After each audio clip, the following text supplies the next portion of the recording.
Bismillahirrahmanirrahim. Pada pertemuan kali ini kita akan membahas masalah baru ya, yaitu a production and inventory planning problem ya. Masalah perencanaan, produksi dan penyimpanan ya. Inventory itu persediaan atau pergudangan ya.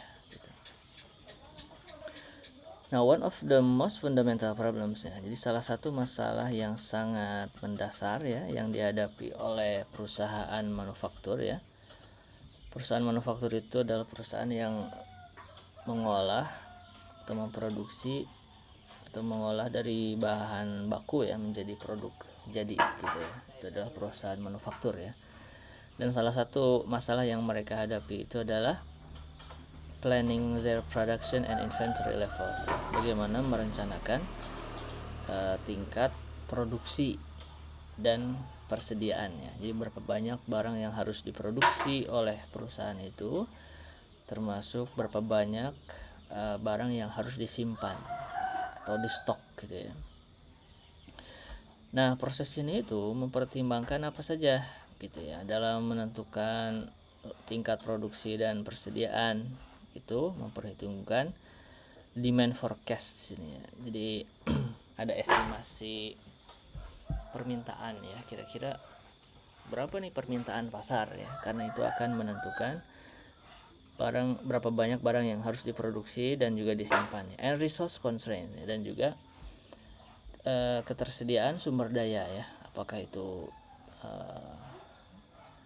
ya pegawai gitu ya, jam kerja pegawai dan seterusnya gitu ya, atau berhubungan dengan kapasitas produksi dari si perusahaan tersebut ya, for the next several time periods, dalam periode waktu ya, dalam beberapa periode waktu ke depan gitu ya, misalnya dalam 1 minggu 2 minggu 1 bulan ke depan gitu. And determines, dan menentukan tingkat produksi dan inventory ya, dan persediaan for each of this ya, pada setiap periode waktu ini, to meet the anticipated demand ya, untuk memenuhi permintaan dari customer ya, in the most economical way, dengan cara yang paling ekonomis ya, atau paling efisien ya, dengan meminimumkan biaya gitu. Nah, di bawah ini adalah salah satu contoh bagaimana kondisi di dunia real ya, atau di industri manufaktur terkait dengan proses produksi atau perencanaan produksi dan persediaan ya. Nah, di sini ada The Upton Corporation ya. Nama perusahaannya ada perusahaan Upton. Ini adalah perusahaan manufaktur dalam bidang kompresor udara ya, untuk pasar, rumah dan juga industri kecil ya. Gitu. Jadi ya industri perumahan dan juga industri kecil ya, atau UMKM mungkin ya gitu ya kalau di Indonesia ya. Nah, jadi kompresor ini biasanya berfungsi dalam menggerakkan ya mesin-mesin ya untuk memproduksi gitu ya, dalam proses produksi. Nah, si Upton ini dia sekarang ini sedang merencanakan laju atau level produksi dan persediaannya for the next 6 months ya, untuk 6 bulan ke depan. Di dalam 6 bulan ke depan ini, berapa banyak si Upton ini harus memproduksi air compressors gitu, dan berapa banyak persediaan yang harus ada dalam gudang gitu. Nah, ini adalah masalahnya ya. Because of seasonal fluctuation ya, karena ada fluktuasi musiman ya dalam utility di sini bisa listrik, air, gas gitu ya. And raw material cost, dan juga biaya biaya bahan baku ya. Jadi katanya ada fluktuasi musiman ya. Jadi setiap bulan itu bisa jadi ada perbedaan harga, apakah itu bahan baku ataupun utilitas ya, seperti air, listrik, gas gitu ya. The per unit cost of production. Nah, sehingga biaya produksi air kompresor ini ya, itu bervariasi dari bulan ke bulan ya, karena perbedaan harga tadi ya, ada fluktuasi ya. As does the demand for air compressor, dan begitu juga permintaan dari untuk air compressor ini gitu. Jadi ada fluktuasi juga naik turun ya. Nah, production capacity-nya, kapasitas produksi juga ternyata ya, kapasitas produksi dari si perusahaan itu juga ternyata bervariasi ya dari bulan ke bulan. Kenapa? Nah, misalnya di sini ada beberapa differences ya, perbedaan, apakah itu misalnya in the number of working days ya, dari sisi banyaknya hari kerja, mungkin di bulan-bulan tertentu itu banyak liburnya bisa jadi ya, sehingga banyaknya hari kerjanya itu berbeda ya, antara bulan satu dengan bulan yang lain, atau vacations, atau ada masa-masa liburan. Di sini mungkin perusahaannya ngasih kesempatan untuk liburan ke pegawainya, atau di sini ada schedule maintenance and training ya. Jadi ada pelatihan rutin ataupun ada perawatan rutin ya. Kalau ada perawatan rutin kan artinya mesinnya tidak bisa digunakan ya dalam waktu selama maintenance, atau ada juga mungkin ada pelatihan, ada upgrading rutin. Nah, ini yang menyebabkan kapasitas produksi dari si perusahaan itu bisa berbeda antara bulan satu dengan bulan yang lain ya. Nah, tabel di bawah ini menunjukkan biaya produksi bulanan ya, permintaan dan juga kapasitas produksi dari si perusahaan Upton ini ya dalam 6 bulan ke depan ya. Kita coba lihat. Baris pertama ini ada unit production cost ya. Jadi biaya produksi satuan ya. Jadi untuk memproduksi satu air compressor itu ini biayanya ya, $240 untuk bulan pertama. Bulan kedua ada kenaikan 250. Bulan ketiga ada kenaikan, bulan keempat ada kenaikan, 5 6 mulai turun lagi gitu ya. Jadi di sini puncaknya di bulan keempat ya. Kemudian units demanded ya. Oke, sebelum ke sana. Nah, perbedaan harga ini sekali lagi, perbedaan harga dari bulan ke bulan bisa jadi tadi perbedaan harga bahan baku ya, ada musiman gitu ya. Mungkin kalau di Indonesia kalau lagi lebaran itu kan harga-harga naik ya, nanti turun lagi kayak gitulah. Ini puncaknya nih di bulan keempat gitu, atau karena harga utilitas tadi ya. Ada perbedaan dari bulan ke bulan gitu ya. Kemudian di baris yang kedua ada units demanded ya, atau permintaan ya, banyaknya unit air compressor yang diminta ya, permintaan pasar lah gitu. Nah, dari mana ini datanya ya? Ini datanya misalnya dari mungkin hasil bulan-bulan sebelumnya gitu, di bulan yang sama misalnya gitu ya. Jadi bulan pertama ada 1000, 4500 kenaikan sampai puncaknya di 6000, setelah itu turun ya, ada fluktuasi lah, ini turun naik ya. Nah, kemudian baris yang ketiga ada maksimum production ya, atau produksi maksimum atau kapasitas produksi dari si perusahaan tersebut ya. Kalau kita lihat ini ada variasi ya, 4000, 3500, tertingginya 4500 ya. Oke. Nah, kemudian kalau kita lihat kondisi gudang dari si Upton ini, dia hanya bisa menyimpan maksimum 6000 units ya, can be held in the inventory at the end of any month, di akhir bulan apapun ya. Jadi akhir bulan apapun maksimum kapasitas maksimum dari si gudangnya itu 6000 unit ya. Dan si pemilik si perusahaan itu ingin untuk menjaga agar minimum 1500 unit yang ada di stoknya ya, di persediaan di gudang itu ada 1500 minimalnya S. Nah, di sini S safety stock ya, sebagai stok untuk keamanan ya, jaga-jaga ya, to meet unexpected demand contingency. Jadi untuk memenuhi kemungkinan permintaan yang tak terduga gitu ya. Jadi di sini ya meskipun ini ada data permintaan pasar ya 1400, tapi kan di lapangan boleh jadi ada sesuatu yang terjadi di luar atau yang tidak terprediksi lah gitu ya. Makanya di sini untuk menjaga kemungkinan itu, si perusahaan ingin agar minimalnya di gudang itu jangan sampai 0 gitu ya. Karena kalau 0 terus tiba-tiba ada permintaan pasar yang tidak terduga, artinya si perusahaan nggak bisa memenuhinya ya kan, dan itu sayang sekali ya, karena itu adalah kesempatan untuk menghasilkan keuntungan ya. Makanya di sini ya minimalnya 1.500 unit gitu ya yang ada di gudang. Kemudian to maintain a stable workforce ya, untuk menjaga si tempat kerjanya agar tetap stabil.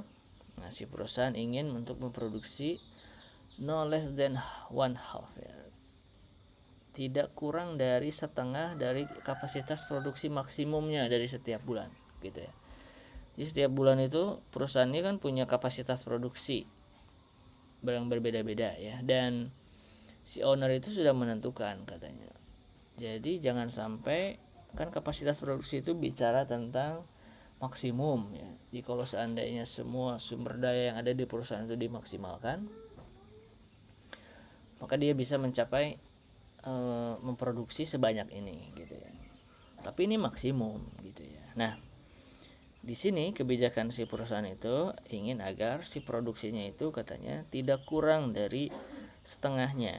Ya, untuk bulan pertama itu tingkat produksinya jangan sampai kurang dari 2.000, berarti ya setengah dari 4.000 gitu. Itu maksudnya ya. Pokoknya minimum 50% kapasitas produksi itu harus tercapai minimum ya. Dan ini maksimumnya. Oke. Kemudian uptime control estimates. Oke. Nah, ini adalah biaya biaya penyimpanan ya. Si uptime ini kan gini ya, ketika barang itu disimpan di gudang itu kan harus ada biaya maintenance ya, biaya penyimpanan agar si barang itu kan tetap tetap terjaga dengan baik ketika siap dijual gitu ya.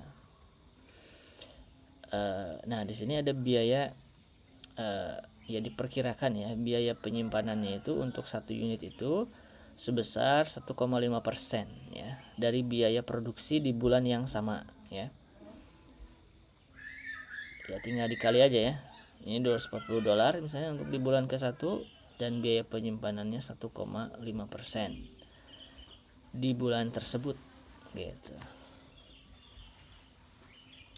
Dan si uptime ini mengestimasi banyaknya unit yang akan disimpan dalam gudang ya setiap bulannya itu, dalam persediaan dalam setiap bulannya itu, dengan cara ini menghitung rata-rata antara persediaan di awal dan juga di akhir setiap bulan gitu. Jadi rata-ratain aja berapa banyak persediaan di awal dan di akhir setiap bulan, itulah barang yang akan disimpan, atau ya asumsinya itu adalah barang yang tersedia di gudang ya, disimpan di gudang, dan itu yang akan dikenakan biaya penyimpanan sebesar 1,5% ya dari biaya produksi di bulan tersebut ya.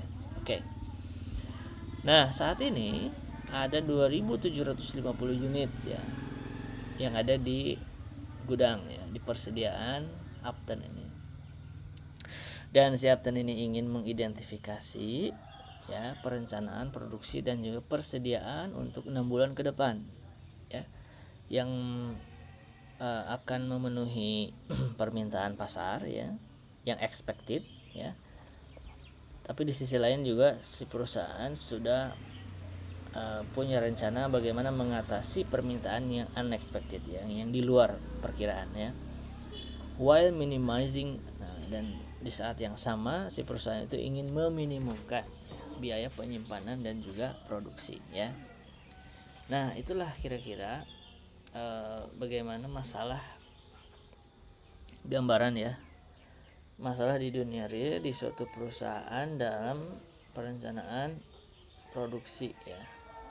Nah, kemudian kita akan menyelesaikan masalah tersebut. Yang pertama kita akan membuat model matematikanya dulu ya. Nah, di sini kita tentukan dulu variabel keputusannya ya.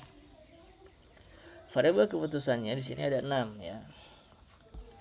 Misalnya kita simbolkan dengan P ya. P1 ini menunjukkan banyaknya unit yang diproduksi di bulan pertama ya. P2 di bulan kedua dan seterusnya sampai P6 ya. Ini adalah variabel keputusannya.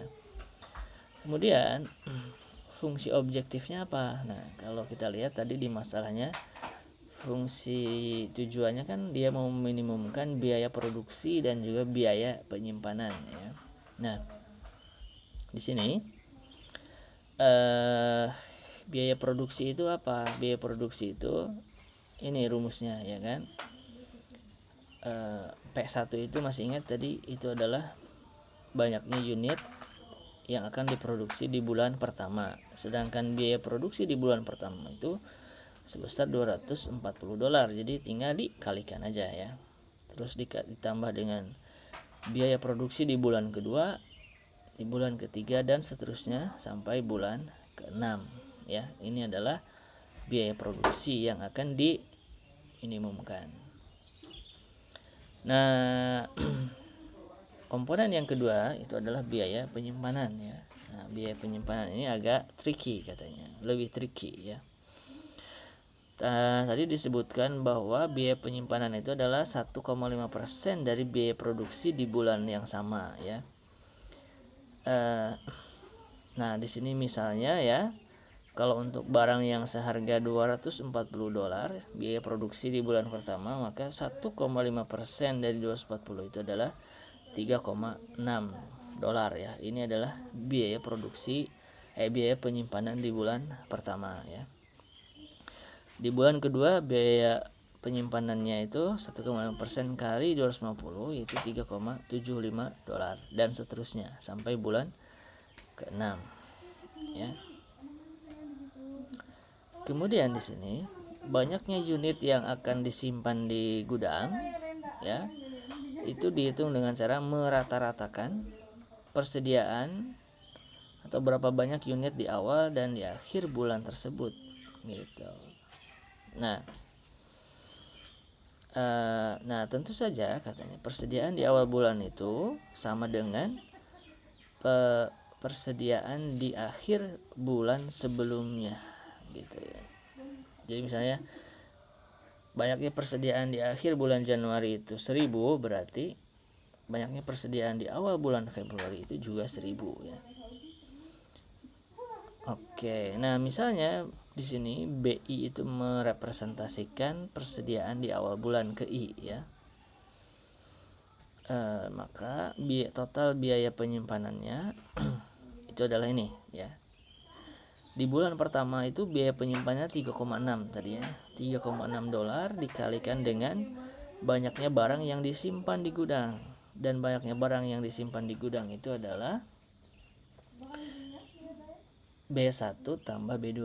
Dimana B1 ini banyaknya persediaan di awal bulan dan B2 ini sebenarnya B2 ini banyaknya persediaan di awal bulan kedua, tapi karena tadi ya banyak persediaan di akhir bulan Januari juga sama dengan B2 ya. Jadi kita tidak menggunakan dua variabel yang berbeda, tapi kita gunakan variabel yang sama. Jadi ini ceritanya adalah rata-rata dari banyaknya persediaan di awal bulan dan di akhir bulannya dijumlahkan kemudian dibagi 2. Ini kan rata-rata dikali dengan biaya penyimpanannya gitu per unit. Terus ini di bulan kedua ya, ini di bulan ketiga dan seterusnya sampai bulan ke-6. Nah, sehingga kalau kita gabungkan, karena tujuan kita adalah meminimumkan biaya produksi dan biaya penyimpanan, maka di sini kita jumlahkan aja semuanya ya. Yang atas ini adalah biaya produksi dan 2 baris terakhir ini adalah biaya penyimpanan, dan inilah total biaya yang akan diminimasi ya. Nah, langkah berikutnya kita tuliskan bagaimana sih constraint-nya atau kendala untuk masalah ini ya. First, yang pertama, banyaknya unit yang diproduksi setiap bulannya ini tidak bisa melampaui kapasitas produksi ya, yang sudah dinyatakan di tabel tadi ya. Nah, akan tetapi di sini kita harus memastikan bahwa banyaknya unit yang diproduksi setiap bulannya itu tidak lebih kecil dari setengah kapasitas produksi di bulan tersebut ya. Nah, maka Misalnya P1 ini oh ya, P1 kan banyaknya unit yang diproduksi di bulan pertama ya. Dan nilai P1 ini harus kurang dari sama dengan 4.000 karena 4.000 ini adalah kapasitas produksi di bulan pertama, dan P1 juga harus lebih besar atau sama dengan 2.000, di mana 2.000 ini adalah setengah dari maksimum kapasitas produksi ya. Jadi si perusahaan ingin agar tingkat produksinya itu tidak lebih kecil dari setengah dari kapasitas produksi maksimum gitu ya. Ini di bulan kedua ya, terus sampai bulan ke-6 ya. Nah, kendala berikutnya, constraint berikutnya ini bicara tentang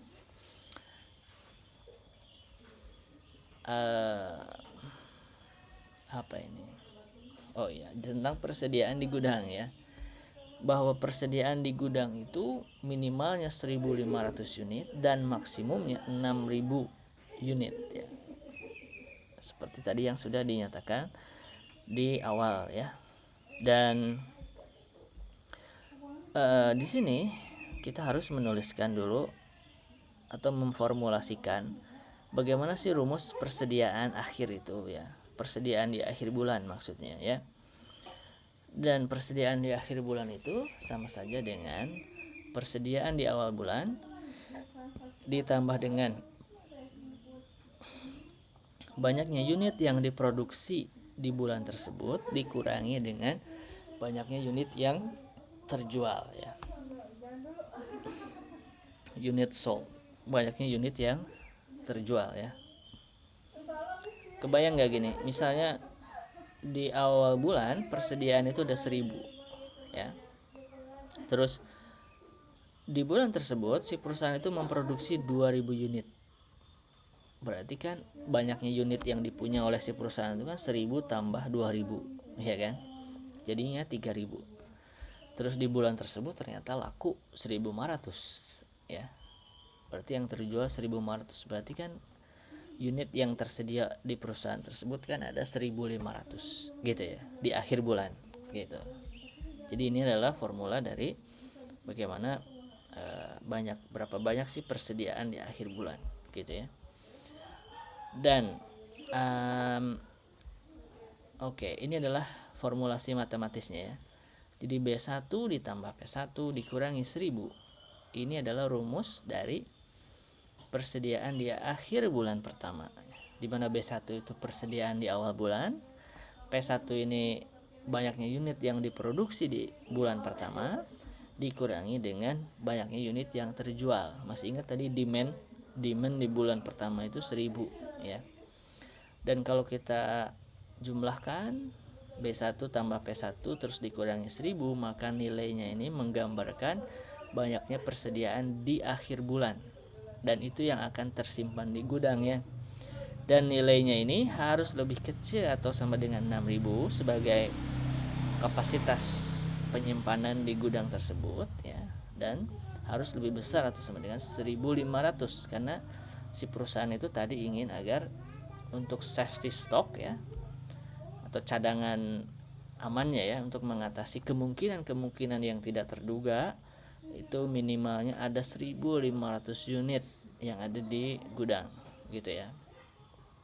Nah, ini adalah formula untuk bulan pertama. Kemudian ini bulan kedua, bulan ketiga, dan seterusnya sampai bulan ke-6 ya.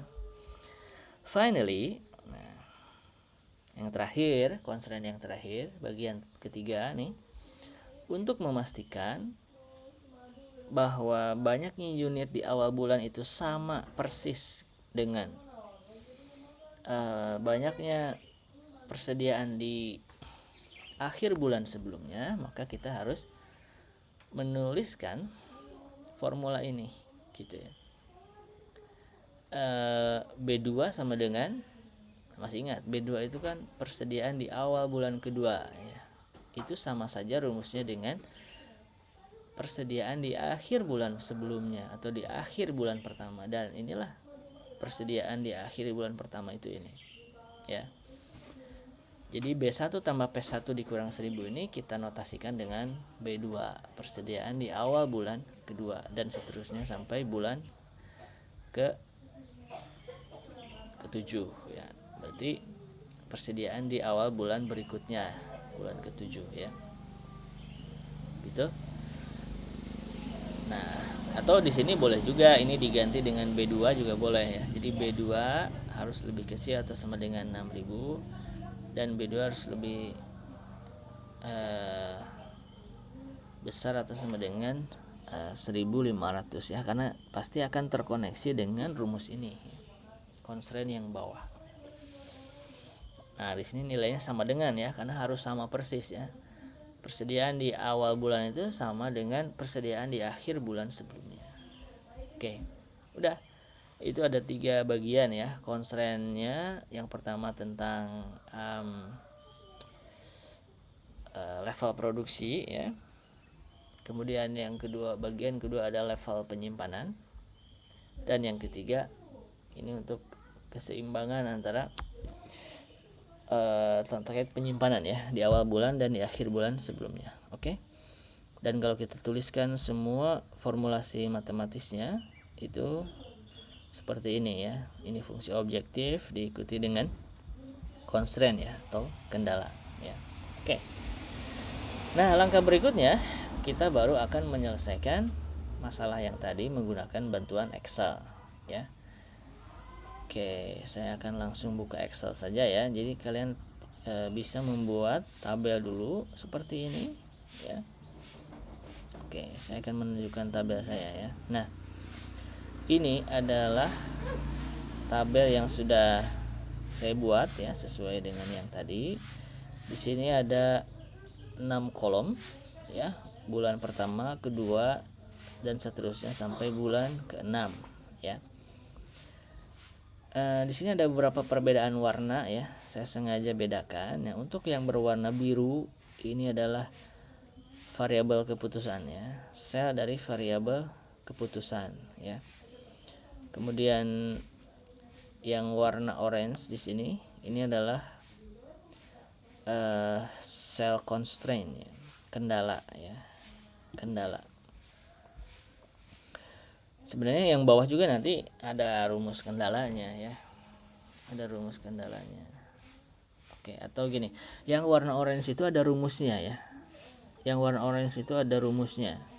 Kalau yang warna putih itu kalian isi aja langsung ya. Ini 2750 ya. Yang warna biru juga ini dikasih nilai awal semuanya 0 ya. Oke, kita coba lihat baris per baris ya.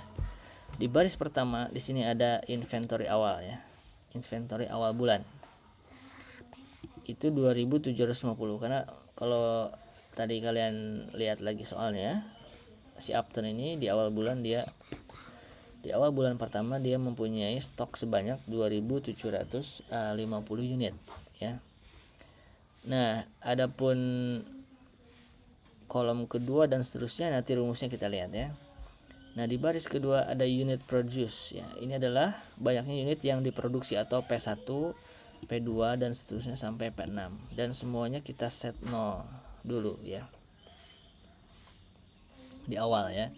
Kemudian baris yang ketiga ada permintaan. Ini kita isi aja sesuai dengan yang ada di tabel ya. 1000, 4500 dan seterusnya. Nah, di baris yang berikutnya di sini ada ending inventory ya, atau persediaan di akhir bulan ya. Masih ingat rumus persediaan di akhir bulan itu adalah persediaan di awal bulan ditambah unit yang diproduksi di bulan tersebut dikurangi dengan banyaknya unit yang terjual gitu ya. Jadi ini rumusnya adalah ini B6 tambah B7 dikurangi B8 ya. Jadi yang warna orange ini ada rumusnya ya. Kemudian nah, kita masuk ke sini dulu ya. Persediaan di awal bulan kedua itu sama dengan persediaan di akhir bulan sebelumnya. Jadi nilai sel ini sama dengan nilai sel B9 ini ya. Mungkin ada sedikit berbeda ya dengan di buku selnya, karena di sini ya terdapat perbedaan cara menyimpan di sel yang mana mulainya gitu ya. Tapi nggak apa-apa, supaya nggak bingung, pokoknya pahami konsepnya ya. Jadi sel ini sel C6 ini sama dengan persediaan di bulan sebelumnya. Oke, gitu. Nah, kalau rumus ini sudah ditentukan, maka kita tinggal drag aja ke samping ya. Ini tinggal di copy paste. Nah, ini sama dengan ini, ya kan? Terus ini dari mana? Ya, konsepnya sama ya. Ini tinggal di drag aja ke samping ya. Saya tarik ke sini. Karena rumusnya sama ya. Jadi rumusnya kan persediaan di awal bulan dikurangi banyaknya unit yang diproduksi, ditambah unit yang diproduksi dikurangi permintaan ya, atau yang terjual. Jadi di sini ada asumsi permintaan itu pasti terjual segitu ya, 4.500 ya. Kenapa minus? Ya ini kan masih tabel awal ya. Karena secara logika nih, kalau dia punyanya 1.750 dan dia tidak memproduksi apapun, sedangkan permintaannya 4.500, berarti ini ada minus, ya kan?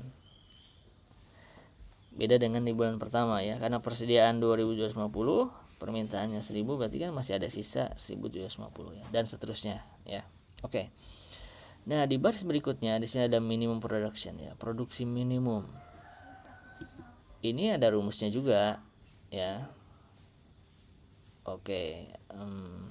Tapi di sini saya nggak tulis rumusnya ya. Jadi yang ada kan awalnya kan sebenarnya dari maksimum production ini ya, kapasitas produksinya ini setiap bulannya, dan minimum produksinya itu setengahnya, itu kebijakan dari si perusahaannya ya. Jadi ini 2.000, bulan berikutnya 1.750 dan seterusnya ya. Boleh pakai rumus, boleh juga enggak ya.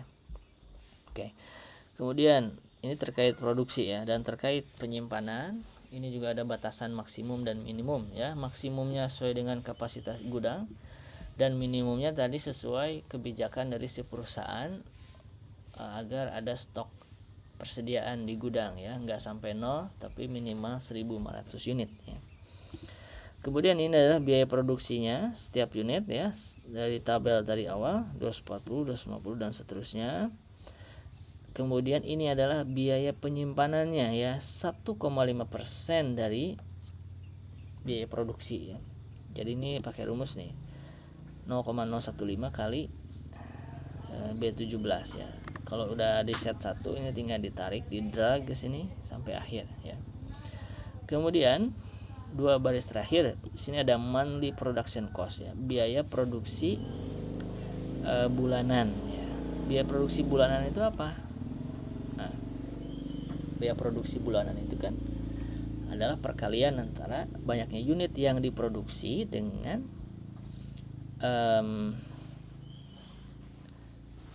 biaya produksinya ya, setiap bulan ya. Kenapa di sini masih 0 semua ya? Karena kita lihat di sini masih 0 semua ya.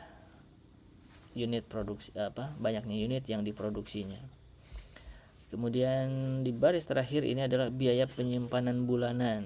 Biaya penyimpanan bulanan itu adalah, nah ini biaya penyimpanan di bulan tersebut ya, dikalikan dengan rata-rata antara persediaan di awal bulan dengan di akhir bulan ya.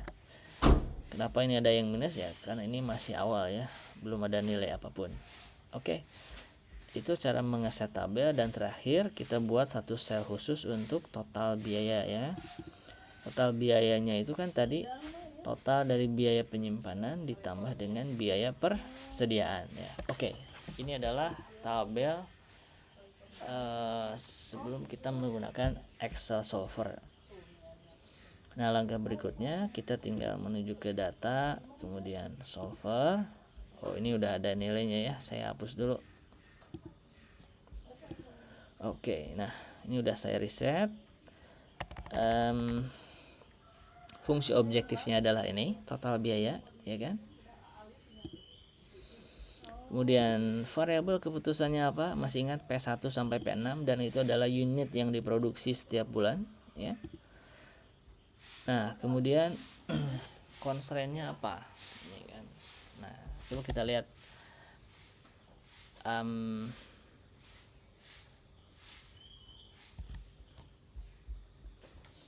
kita lihat modelnya ya.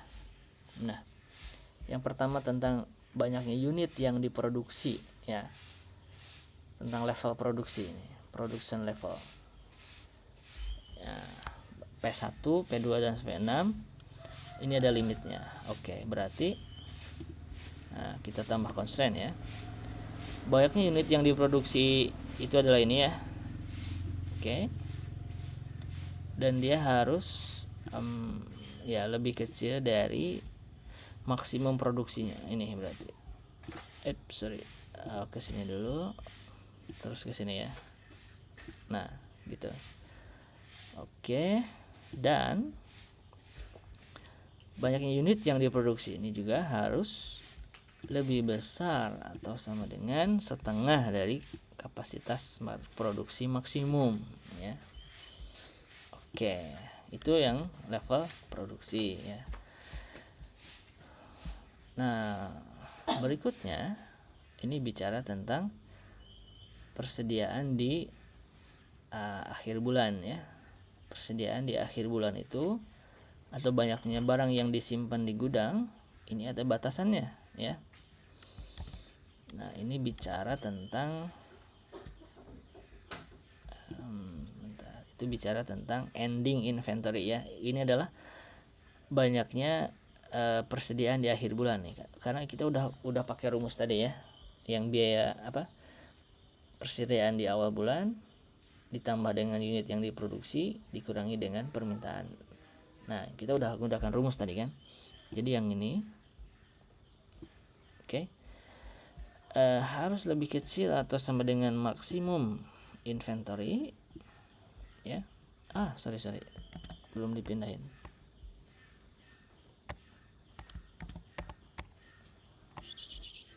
Oke. Saya ganti lagi ini. Nah, ini harus lebih kecil dari maksimum inventory ini ya. Oke. Kemudian persediaan di akhir bulan juga harus lebih besar atau sama dengan minimum inventory ya untuk stok. Setelah itu oke. Nah, adapun constraint bagian ketiga yang ini. Ini where ya. Sebenarnya dua bagian constraintnya ya. Jadi ini nggak usah dipakai juga nggak apa-apa ya. Cuman tadi ditegaskan di awal. Jadi ketika kita menulis rumus ini nih, jadi berubah lagi. Sorry, ini saya arahkan lagi ke sini. Nah, gitu ya. Jadi yang constraint yang terakhir itu sebenarnya kita udah menuliskan rumusnya tadi ya, yang B9 ini sampai G9 ya, untuk memastikan bahwa bagaimana sih cara menentukan rumus dari persediaan di akhir bulan ya. Di akhir bulan tersebut ya, betul. Oke, jadi kita berdasarkan formulasi matematis tadi sudah men-set semuanya, sudah selesai. Kemudian kita pilih simplex, terus kita solve. Nah, inilah ini adalah solusi yang dihasilkan dari menggunakan Excel solver. Jadi sebelum kesini, sebelum melihat hasil ya, nanti kalian perlu mengeset ini ya. Beberapa sel itu ada yang dinyatakan dalam dolar karena berhubungan dengan biaya ya. Ini 4 baris terakhir. Ini bicara tentang tentang biaya ya. Dan yang di sini di setnya menggunakan desimal ya. Gitu. Karena ada pecahan ya. Oke. Nah, inilah hasilnya. Coba kita lihat sama nggak dengan hasil yang ada di buku ya. Nah, ini adalah hasil yang ada di buku. Kita lihat total costnya 6.000. Kenapa ada perbedaannya? 6.209 lebih kecil. bentar, 4.000, 3.500, 4.000, 4.500. Oh, ini ada yang beda nih. Kalau ini kan 4.250 ya, yang di bulan keempat. Ini 4.500, ini 4.000, 3.500. Ini sel ini nih yang beda nih. Bentar, apa yang membuatnya beda ya?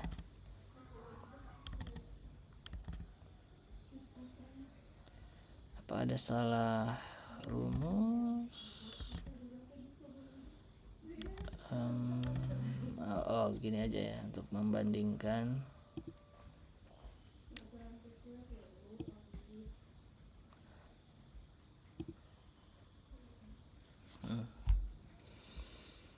Kita lihat dulu kenapa bisa berbeda di baris keempat ya. Oh, bentar, ini 5.500.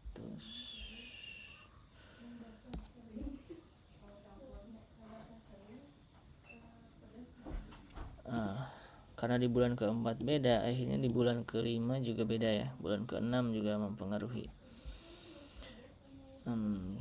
Coba kita lihat, cek satu-satu angkanya. Tuh 4.300, ini semuanya sama, ini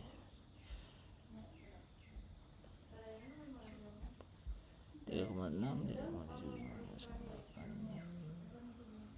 Oke, sama. Ini sama. Nah, sampai sini sama. Ini nih, di bulan keempat itu ada perbedaan ya. Oke, kita coba lihat solvernya dulu ya. G23 benar. Ini variabel keputusan. Konsen pertama B7 sampai G7. Ini ya. Harus oke.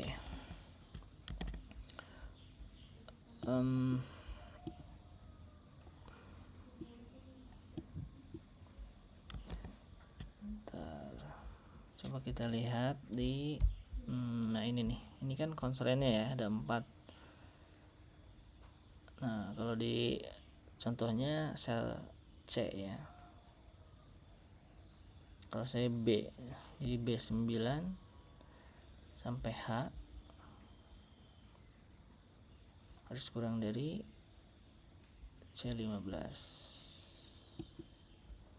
Coba geserin dulu ya.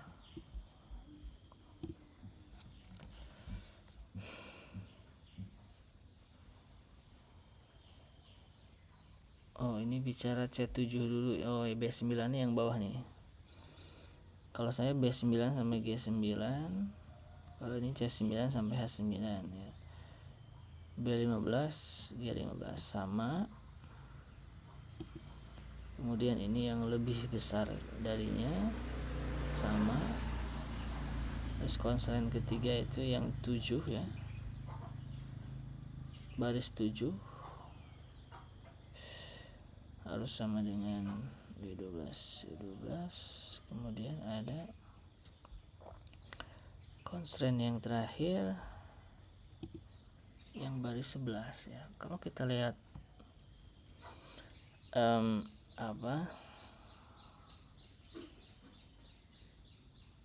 soalnya ini sama ya. Apa mungkin karena pembulatan ya? Coba kita lihat ya.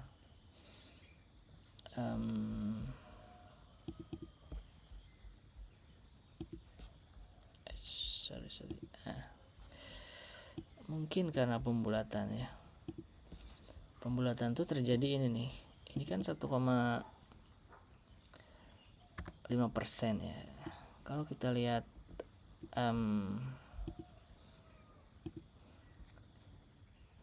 kalau desimalnya kita perbanyak ya.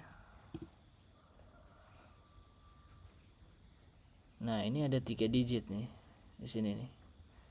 ya kan. Jadi yang dihitung di Excel itu sampai akurasinya segini, cuma yang ditampilkan tadi 2 digit di belakang koma ya. Nah, jadi kalau mau akurat kayaknya kita coba aja ya.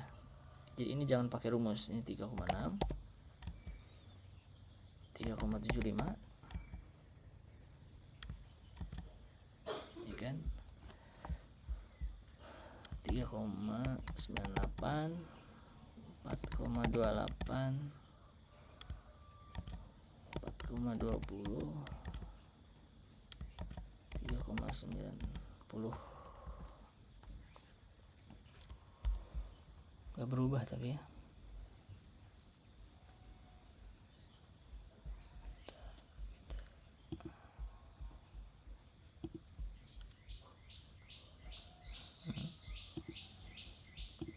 Mana software ini tadi?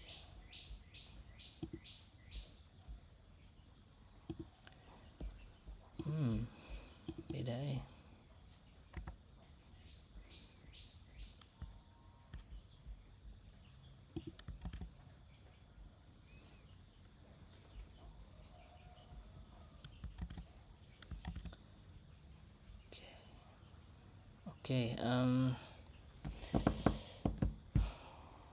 Oke, nanti kalian coba ya.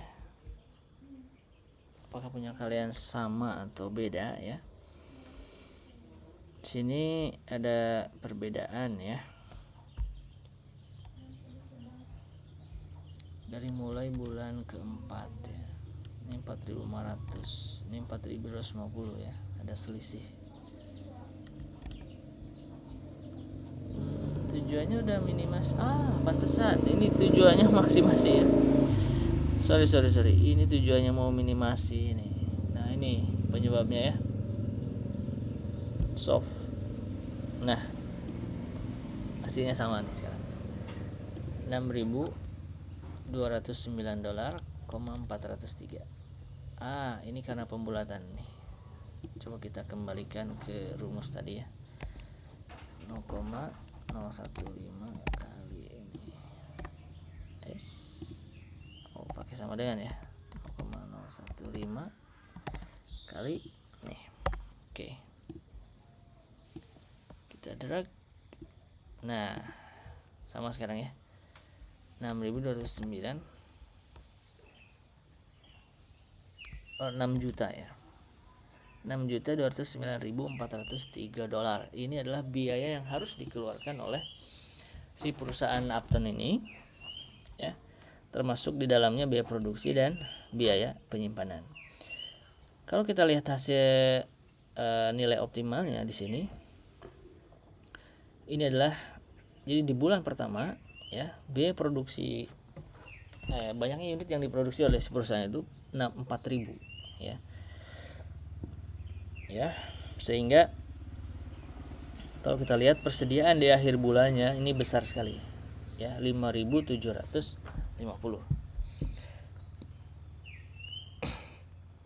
Kenapa ini jadi besar ya? Kalau kita lihat dibandingkan dengan persediaan di akhir bulan-bulan berikutnya, itu tidak sebesar persediaan di bulan pertama. Kenapa? Karena dia mau memaksimumkan kapasitas produksi yang nanti kemampuan ini tuh akan digunakan untuk bulan-bulan berikutnya ya. Karena kalau kita lihat di bulan kedua dan seterusnya ya, itu banyaknya permintaannya.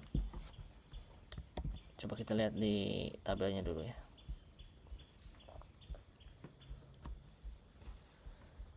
Mana tabelnya? Nah, ini ya. Kalau kita lihat ya, kapasitas produksi di bulan kedua sampai bulan terakhir, sampai sini nih, bulan kedua itu kapasitas produksinya lebih kecil daripada permintaan ya. Lihat, kapasitasnya 3.500 tapi permintaannya besar 4.500. Itu yang tadi dimanfaatkan oleh si perusahaan. Jadi di bulan pertama permintaannya sebenarnya cuma 1.000 ya, Jadi sebenarnya logikanya nih, kalau dengan persediaan yang ada 2750 itu sebenarnya cukup ya. Artinya gini, kalau nggak pakai matematis, maka kalau nggak pakai matematika, maka si perusahaan itu akan ya udah nggak usah produksi di bulan pertama gitu. Karena kita punya persediaan 2750, sedangkan permintaannya hanya 1000, kita masih punya sisa unit ya 1750 di gudang, nggak usah produksi. Nah gitu ya, kalau pakai matematis ya. Tapi kalau nggak pakai matematis, tapi kalau kita menggunakan formulasi matematis yang tadi, ternyata di bulan pertama itu si perusahaan tetap memproduksi yaitu sebesar 4000, dan 4000 itu adalah kapasitas produksi maksimum. Untuk apa? Untuk mengatasi kondisi di bulan-bulan berikutnya. Jadi di bulan berikutnya itu kita nggak usah nambah nggak usah nambah pegawai, nggak usah nambah jam kerja, karena itu akan menghasilkan biaya tambahan ya. Jadi tetap produksinya sesuai kapasitas produksi ya. Kita lihat nih 3500. Nah, ini maksimum ya. Kapasitas produksi di bulan kedua nih. Di bulan ketiga produksinya maksimum sampai 4000. Di bulan keempat produksinya 4250 ya, karena mungkin persediaan masih cukup di sini, makanya nggak banyak ya. Nah itulah manfaatnya kita menggunakan formulasi matematis ya, bagaimana bisa menangani ya kondisi-kondisi yang mungkin nggak bisa terbayangkan gitu ya kalau kita analisisnya secara manual ya. Oke, nanti akan saya kasih tugas serupa dengan masalah ini. Untuk pertama kalian coba dulu contoh ini sendiri, dan nanti akan saya kasih satu soal baru ya untuk latihan. Oke, terima kasih atas perhatiannya. Assalamualaikum warahmatullahi wabarakatuh.